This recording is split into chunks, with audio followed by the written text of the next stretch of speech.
Hello everybody and welcome back to Benjamin Magnus Plays Hegemony 3. We conquered a small city of Alpine Gauls last episode, and we found, the way I like to think of this is we found them starving to death, nestled at the base of the Alps or something like that, and graciously decided to save them from their plight. And I just realized I have a free doodle. A point to spend. So, let's see. Economy. Population growth. I heard colonization is really good. That's recruitment. Taxation. Money is low. Well, I heard that's really good. I don't know what it does, but I'm taking it. Mining output. Livestock farm production. Vineyard output. Fishery output. Farm crop yield. Okay, cool. So, I do have the option to, I do have some building slots open in a few cities, I believe. I do. So maybe something that increases, my taxes. Assimilation rate. Research. Mercenaries. Monument. Faction intimidation. Sanitation, population growth, stables, recruitment rate, food production. Oh, I thought there was something in here. I thought there was a market or something. Oh, fuck me. There it is. An expansionist Gallic tribe known as the Senones have migrated past the Alps. Their king has settled his horde in the city of Senegalia. The territory is theirs beyond dispute. Oh, way down here. Needs to have his fled or slaughtered is not enough for them. Savages keep them. Okay. So something happened up here. Oh, unconnected. So we'll just drive that over there. Make sure. What do we got up here? How many people? 10? Is it? Hang on. What kind of people we got? Is slaves? 10 slaves. Companions can move back down.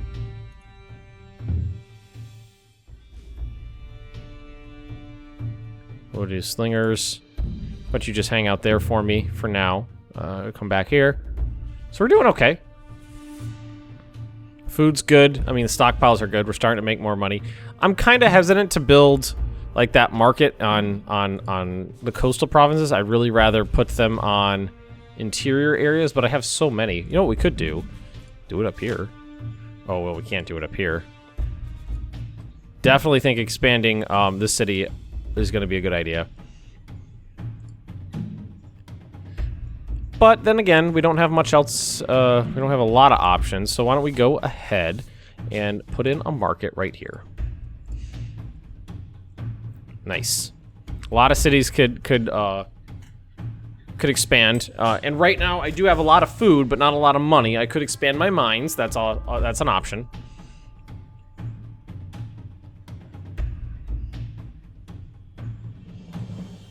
Sure. I think I might be hovering on an area, like when I'm zooming, where things just, yeah. There's this like perfect spot where you're right in between. Objective: defeat the Senones. That one I actually think I'm pronouncing right. I don't think it's Senones. Plus 84 recruits. Where'd that come from? Oh, did you expand? You did. So you could easily support some troops, say. So why don't we go ahead and have you do that? You have some workers here that aren't doing anything. I think I had them constructed to deal with that situation, and then they never ended up doing it. So we could grab something like a farm. Why don't we send them out to just take a farm? I don't see an issue with that. This scout probably isn't doing much there. Can we put him up here? Here, let's do that. Let's move you up so I can see what's going on a little bit better. A couple forward scouts. So that colonization thing, what does that do? Is there a wiki on it? Hang on. Click on F1. No. I was hoping that I would be able to see, but no, it doesn't say. It doesn't really say. Our colonist thing. Oh, okay. Recruit colonists for your native cities and resettle them in capture cities. Give a one-time bonus towards assimilating the city to your faction. Native cities with high morale that will prevent rebellion. It'll make it easier to collect taxes and raise new recruits. Size 40. Okay. Let's do that. We have the man. Now, this is a Venetic city controlled by Histri. Okay, so that is the only city I have that is not, like, my faction. So I think I'll make colonists and send them up there. Cool. And I'm going to keep expanding my cities. Because expanding my cities means I believe that they'll have larger... What's wrong here? Nowhere to stockpile. That's fine. They'll have larger stockpiles, more taxes, all that wonderful stuff. They'll consume more food, but food's something we're okay on. And something I should keep doing is finding things like my mines and doubling their output. Living quarters. So I'm gonna do a city here. You. Boom. I send you over here. I love, love, love that I can stack them in there before it's finished, and then they'll just start working. It's almost like the people who made this game had some idea of what they were doing. It's weird. Like the kind of micro people enjoy and the kind of micro people hate. It's almost like they were gamers themselves. I should send them an email. See if I can get on a list of like a promo YouTubers, kind of, you know, that kind of thing, so I can get access to their DLCs and in any other games that they might be working on. Try to help them out.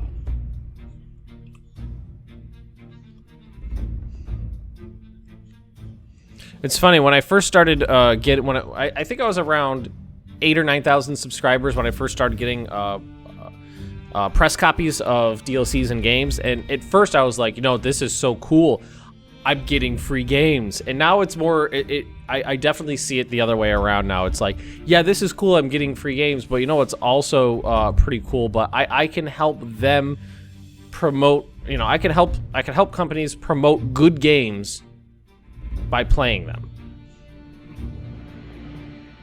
That's why, that's why a lot of companies, most companies, don't have any problem giving out press copies, free copies to YouTubers and stuff like that, because it's free advertising. True that some have no cities, one remaining. So it wants me to march down this way. Why do I have sight over here? Is this where their city is or something?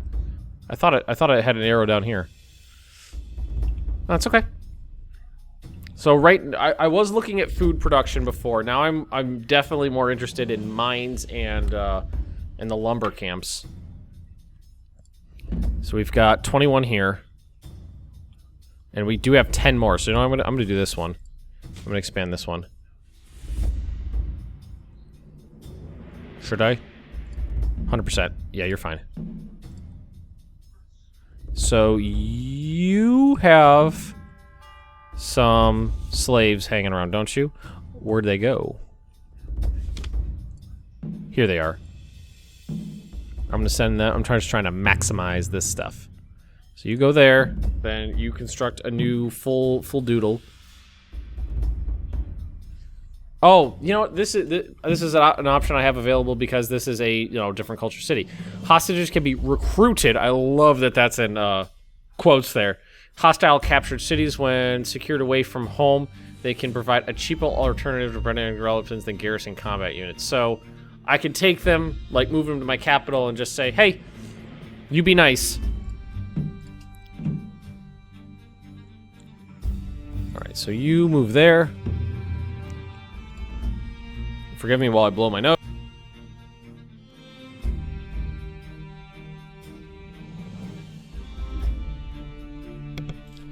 Perils of living in a small apartment with 3 pets and having allergies.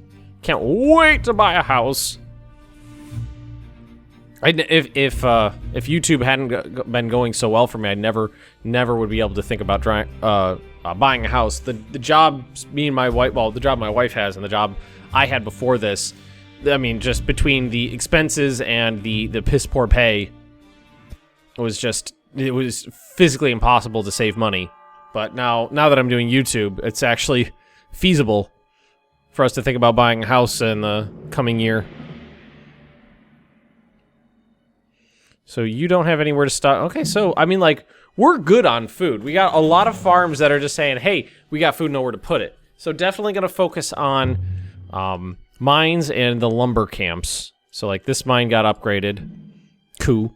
Oh, yeah, look at that. 120 per week. Oh, yeah, that's something I hadn't been doing before, is doubling the production inside my land. I think that was probably my biggest error in the previous game. Was I kept running out of, I'd run out of food, or I'd run out of money, or I'd run out of lumber, and it's like, I gotta expand, and then I kept running into enemies, and I can't expand because these powerful enemies are here. It's because I wasn't really utilizing my home shit. Alright, there are my slaves. Where are those colonists? If I was a group of colonists, they haven't gone over here yet, have they? Well, they're still hanging out, my bad. So you go up there. They have an ox cart. Oh, they do. It's so cute. So let's look at this. We're gonna take this off there. 100, really? I thought it would be higher than that. But actually, it's at 100 with the taxes and the recruitment rate, pretty high. So we're gonna turn these off. Yeah, that makes sense. I mean, we don't need any more people here. Inspired by word, the independent North Etruscan attack on Vacetia. Resources turned back. They would aid us with 60 recruits. Assemble recruits. Yeah, let's fucking do it. North Etruscan hordes.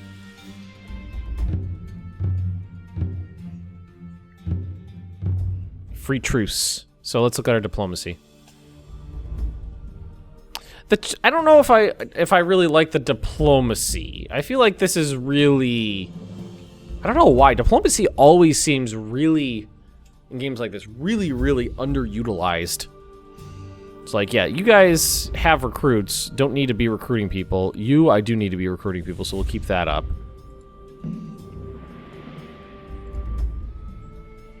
Same thing here. Alright, that's fine. And my other city up here, let's, this is on taxes, basically. But that's fine. You guys are pretty happy. So just jack your taxes through the roof. Yeah, look how much more money I'm making now. Cool.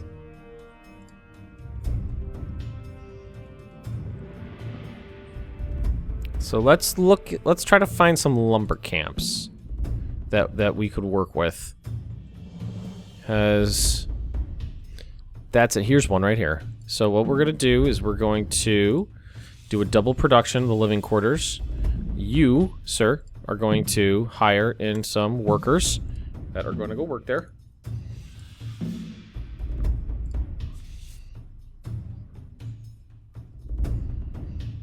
Okay. Good. It feels weird, you know, with so much military conflict from that last game. But, you know, I did pick Rome. Jesus Christ. I was seriously considering picking one off to somebody way down here, or somebody like, you know, way over here. And I didn't even notice there was a tribe way over here. I was seriously considering it, but I thought, you know, I saw Rome and I was like, I gotta fucking do Rome, and that was a bad choice, considering I had no idea what I was doing.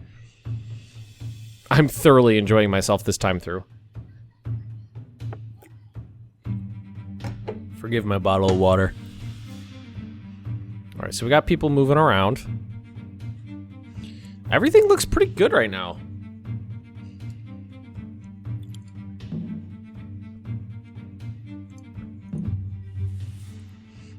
Let's figure out a little bit more about this city up here. Probably wouldn't be too terribly difficult to conquer.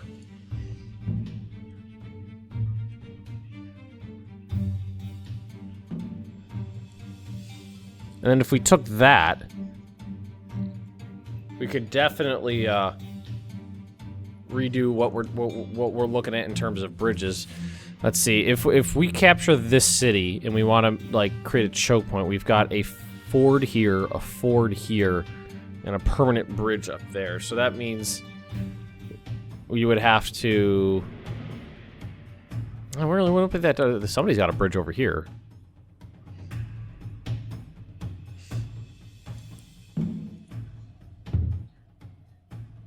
So they've got this old fickly cat. Wait, is this?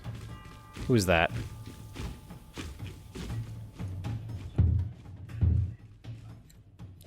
Oh, I got a truce with these guys. The Venetti. That's who it is. Hi, guys. I'll say, why can't I capture their shit? I should be able to capture their shit. So I helped them out. But now I want their stuff. It's a conundrum.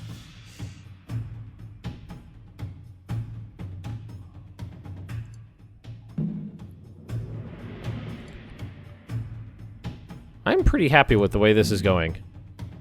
We can turn this off. Leave it where it is. Well, I think we'll just leave it on for now. I think it's definitely beneficial to micro this a little bit. I think it is. Region discovered. Alright, we don't have anything else upgrading right now, so we'll upgrade this. 4,000 food in the bank. I think we'll be able to make it through the winter pretty okay.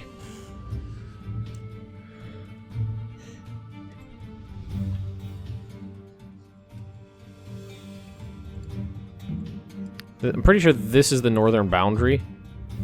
So why don't we explore out a little bit and see what we can find? Like, how about you walk over here and get some, do your scouter thing. What is this? Require stance officer or general attribute. Okay, that's fine. Force march, make them move faster. This is my, did you lose your horse cart? Your ox cart? I think you lost your ox cart.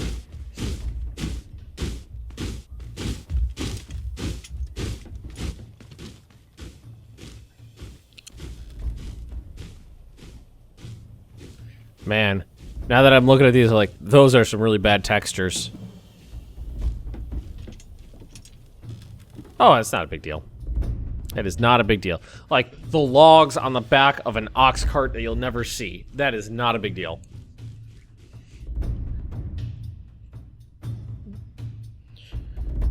That's just food. Yeah, it's basically, like, we should have our food stockpiled through the roof in all these places.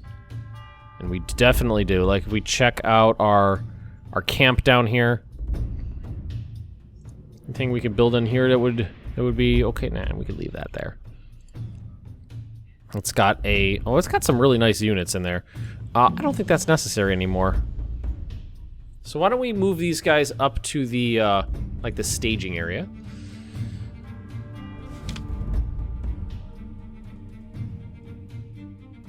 This is all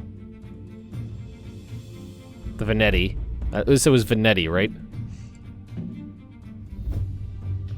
Venetti. How about, can you get up there? Yeah, you can get up there. I kind of want to see what's up there.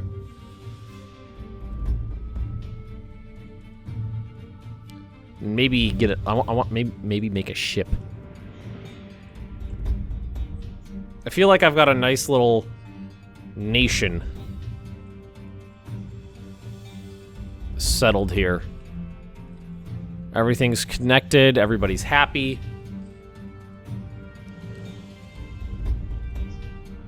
A lot of these places have gotten their doubles so that they're really cranking on the production. So we've got 31 of 40 in here, so more slaves could be settled over there. That one's doubled, but this one has not been doubled. So let's go ahead and do that. Living quarters. And then we will recruit you and send you up. Very nice. God, my allergies today.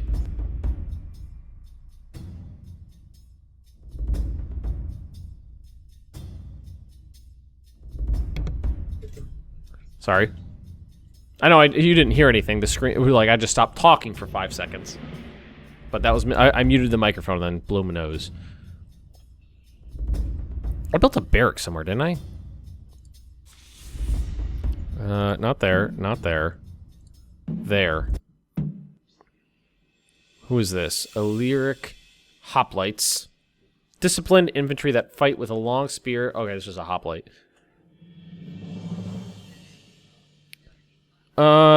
Yeah. Let's go ahead and do that. Let's get 2 units of hoplites from here. And we will send them... we'll send them north. I am going to go ahead and fortify this bridge as well.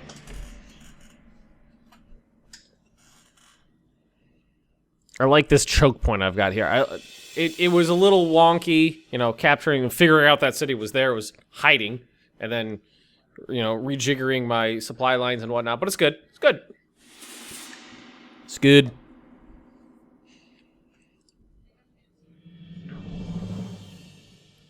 So this is another Veneti city.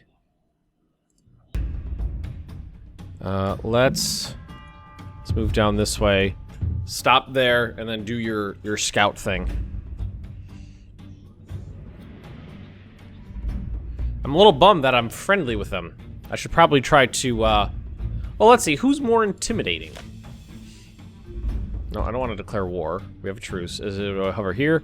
I'm concerned about you. So, I am relatively intimidating. So, intimidation is not strength. It's a perception of strength, I think.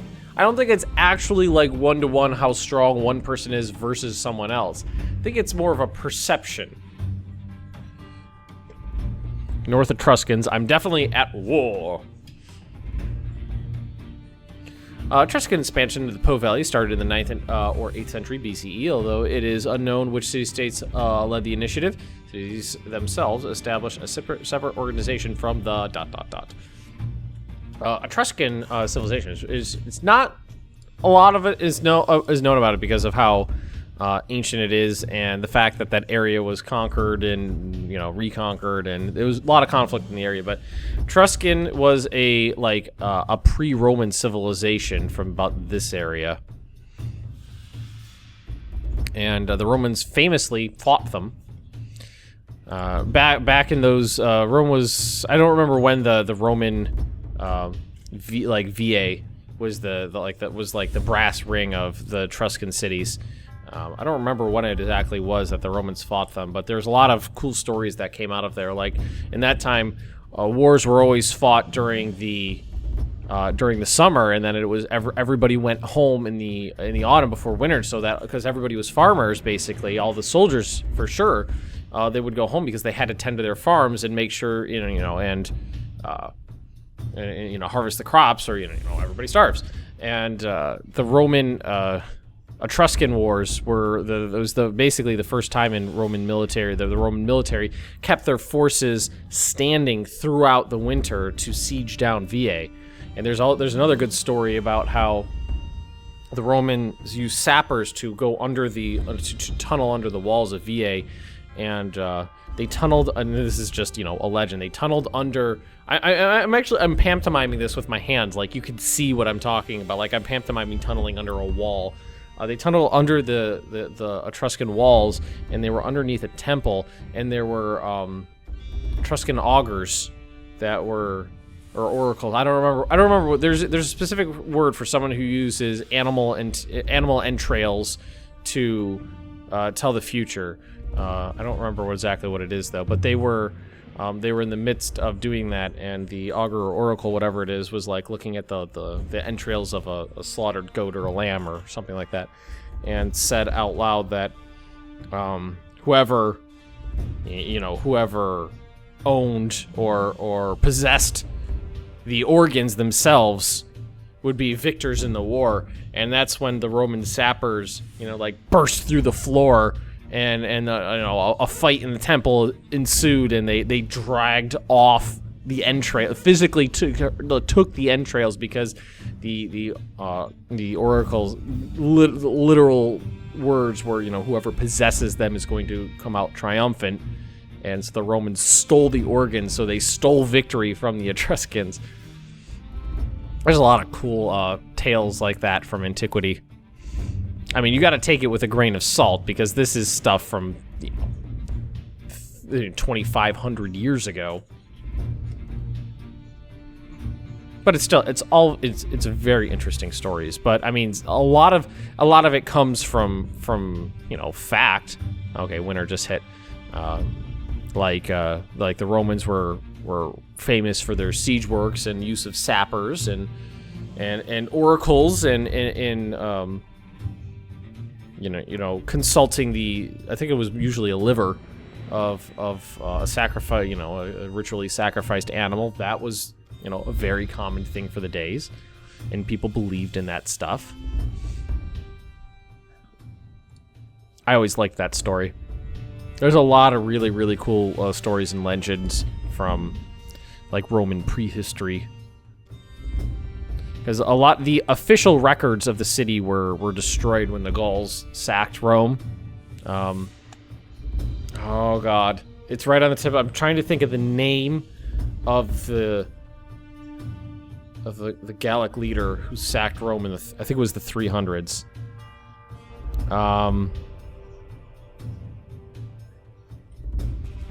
Oh, it's right. I'm sure someone in the comment section will know this, or will look it up and let me know. But it's right on the tip of my tongue. But the city was sacked, and all the public records destroyed. There's another good story that came out of the Gallic Wars between the Gauls that had migrated south of the Alps and the Romans. A lot of people don't even realize that that this is the Po River right here, and a lot of people don't realize that there's a lot of fertile land right up here that is modern Italy, and the Alps are more like up here, kind of like right up here, and then the foothills are like right here, and then this is all fertile Po Valley. Everything north of the river was Cisalpine Gaul on this side of the Alps. And the people who lived there were Gauls. They weren't Italians. They weren't Romans. They were Gauls. And there was a lot of wars fought between the Romans, the civilized Romans on the south side of the Po, and the Gauls on the north side of the Po River before it was subjugated and annexed into the empire. And during one of the sieges of Rome, the Romans paid off the Gauls. They literally just paid them in gold to leave. And there's this story about, I'm not even playing the game anymore. I'm just talking and telling you guys legends. Hope you don't mind. Well, the game's going, just like winter's passing. So they had a set of physical scales, and the Romans, agreed to pay the Gauls. And again, somebody let me know the name of the Gallic leader who did this. Gallic. I'm gonna go with Gallic. But there was a physical set of scales, and they were weighing out the gold and the silver, and a Roman nobleman complained because the scales were not weighted properly, because he accused the Gallic leader of trying to cheat them by weighing the scales, so the Romans were giving them more gold than was agreed upon. And in his rage, he took out his sword and threw it down on the scales and yelled at him, "Woe to the conquered!" AKA, you don't make the rules. You lost. I can do what I want, basically. I always like that one, too. But we are out of time with me. I'm going to look that up on the break here. So at the beginning of next episode, I can tell you exactly what that guy's name was. But thank you for watching, everybody, and thank you for watching me and listening to me talk. If you have enjoyed, don't forget to drop me a like. Leave those comments right down below. And if you're interested in more Hegemony 3, just subscribe to this channel, and I'll see you next time.